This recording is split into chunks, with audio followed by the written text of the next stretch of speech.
Brain tumour की शिकार मनु तापसी पन्नू अस्पताल से भागकर अपने वकील के पास इसलिए आती है क्योंकि उसे अपने देश भारत लौटना है। अपनी बीमारी के कारण उसके पास जिंदगी के गिने चुने दिन बाकी हैं।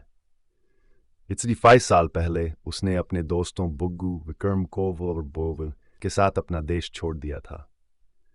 ये लोग इलीगल इमिग्रेंट्स बनकर लंदन में पैसे कमाकर अपने घर परिवार के बिगड़े हालातों को संवारने की जिद लेकर आए थे। मगर अब उसे लगता है देश वापसी का ये काम उसके लिए सिर्फ और सिर्फ हार्डी शाहरुख खान कर सकता है। इसके बाद कहानी फ्लैशबैक में चली जाती है। मनु, बुग्गू, बल्ली और सुकी की बस एक ही धुन है कि वे किसी तरह लंदन पहुंच जाएं। मनु को अपना गिरवी रखा घर छुड़वाने के लिए पैसे चाहिए, तो बुग्गू और बल्ली भी घर के खस्ता हालात के कारण लंदन जाना चाहते हैं। सुखी लंदन में अपने पति की घरेलू हिंसा का शिकार अपनी प्रेमिका को वापस लाना चाहता है। लंदन जाने के फर्जी वीजा में इनके काफी पैसे जाया हो जाते हैं, मगर इन्हें रास्ता नहीं मिलता। तभी इनके कस्बे लालटू में एक जांबाज फौजी हार्डी पहुंचता है। वह हाथ पर गुदवाए एक ऐसे टैटू वाले शख्स की तलाश में है जिसने कई साल पहले उसकी जान बचाई थी। हार्डी की मुलाकात जब मनु से होती है तो पता चलता है कि वह शख्स मनु का भाई था जो हादसे में गुजर चुका है। यहाँ हार्डी इन युवाओं की आर्थिक दिक्कतों और सपनों से वाकिफ होता है और विदेश जाने में उनका साथ देने को तैयार हो जाता है। अब हार्डी को मनु से प्यार भी हो गया है। इसी बीच सुखी अपनी प्रेमिका की आत्महत्या की खबर सुनकर खुद भी खुदकुशी कर लेता है। यूके जाने को प्रतिबद्ध ये तीनों वीज़ा घोटाला, नकली शादी, नकली स्टूडेंट आईडी और एग्जाम्स के तमाम हथकंडे अपनाते हैं। मगर जब नाकामी हाथ लगती है तो ये डंकी मारने पाकिस्तान अफगानिस्तान के रास्ते अवैध रूप से यूके में प्रवेश करने का रूट का फैसला करते हैं। वो इस बात से अनजान है कि ये गैरकानूनी रास्ता कितना खतरनाक और जानलेवा साबित हो सकता है।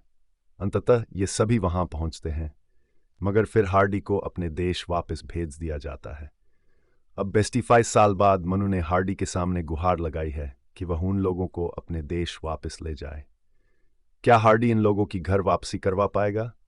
क्या वह मनु की आखिरी ख्वाहिश पूरी कर पाएगा? क्या इनका 25 साल का अधूरा प्रेम पूर्णता तक पहुंच पाएगा? इन सारे सवालों के जवाब के लिए आपको फिल्म देखनी पड़ेगी। 4 राष्ट्रीय पुरस्कार और 11 फिल्मफेयर पुरस्कार पा चुके राजू हिरानी लगे रहो मुन्ना भाई MBBS, 3 इडियट्स, पीके और संजू जैसी फिल्में दे चुके हैं। उन्होंने सिनेमा की धारा को मोड़ने का काम किया है।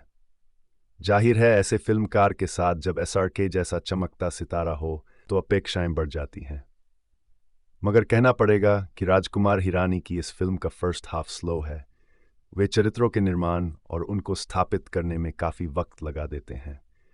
विदेश जाने के सुनहरे सपनों के पीछे भागने वाले की वहां वास्तव में क्या हालत होती है, ये मुद्दा इंटरवल पर आता है।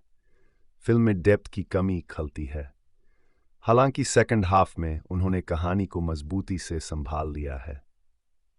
विदेश की धरती पर अवैध रूप से प्रवेश करने की मार्मिक प्रक्रिया को उन्होंने वास्तविक ढंग से दर्शाया है। फिल्म के अंत में उन्होंने हर साल सुनहरे भविष्य की कामना करने वाले लाखों लोगों की त्रासदी को आंकड़ों और फोटोज के माध्यम से भी दर्शाया है। राजू हिरानी अपने स्टाइल में आज से 25 साल पहले की दोस्ती, रोमांस और सपनों को छेज करने की कहानी को पंजाब और लंदन के माध्यम से दर्शाते हैं।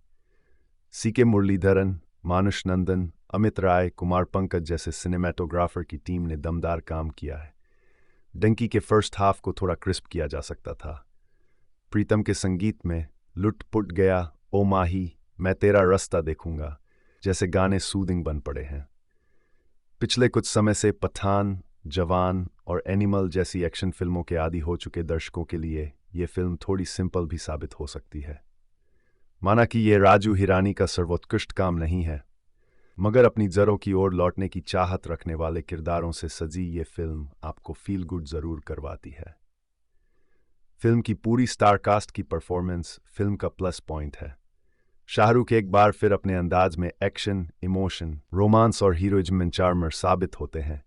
अपनी पिछली 2 फिल्मों में मारधाड़ से परे इस बार SRK की परफॉर्मेंस में मासूमियत साफ दिखती है।